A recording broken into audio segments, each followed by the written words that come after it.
Cara hidup kerajaan.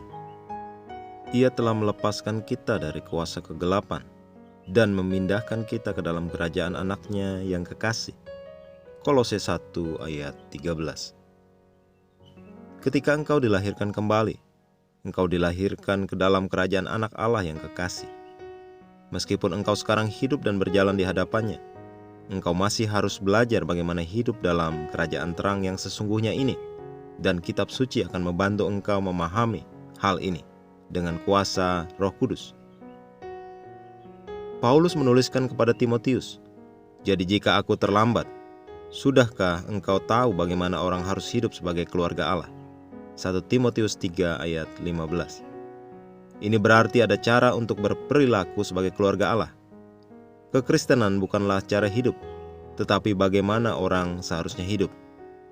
Di kerajaan ini ada sebuah istilah.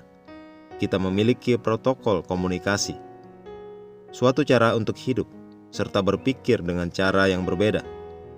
Ini adalah sesuatu yang iblis tidak ingin banyak orang tahu. Dia ingin mereka tetap dalam kegelapan. Alkitab mengatakan kepada kita dalam 1 Samuel, bagaimana orang Israel menghendaki seorang raja. Samuel memberikan mereka Saul untuk menjadi raja mereka. Dan dengan seketika, Israel menjadi suatu kerajaan. Samuel tahu bahwa suatu kerajaan tidak berfungsi seperti masyarakat biasa lainnya. Dan demikianlah dikatakan dalam Alkitab. Dia menguraikan kepada bangsa itu tentang hak-hak kerajaan, menuliskannya pada suatu piagam, dan meletakkannya di hadapan Tuhan. 1 Samuel 10 ayat 25. Dia menguraikan kepada bangsa itu hak-hak kerajaan. Apa maksudnya?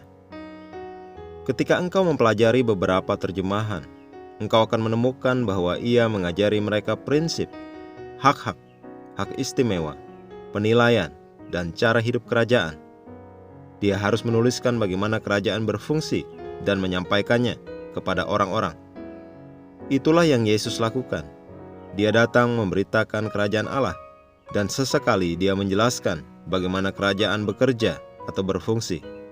Seringkali dia berkata, kerajaan surga adalah seperti ini atau itu.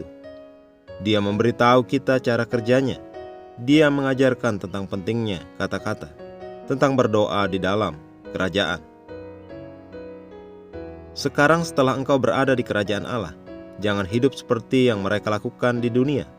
Alkitab mengatakan, jangan lagi kamu saling mendustai, karena kamu telah menanggalkan manusia lama serta kelakuannya, dan telah mengenakan manusia baru yang terus-menerus diperbaharui untuk memperoleh pengetahuan yang benar, menurut gambar haliknya.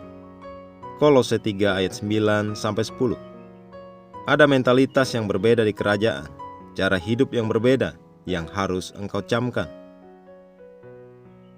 Mari kita mengucapkan pengakuan.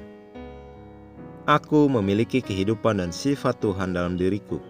Aku telah mengenakan manusia baru menurut gambar penciptanya dalam kebenaran dan kekudusan sejati. Aku diperbaharui dalam pengetahuan penuh menurut gambar dan kesukaan Tuhan. Aku berpikir dengan pikiran yang sangat luar biasa dan melihat hanya gambaran keunggulan, kesuksesan, kemenangan dan kelimpahan, kemuliaan bagi Tuhan.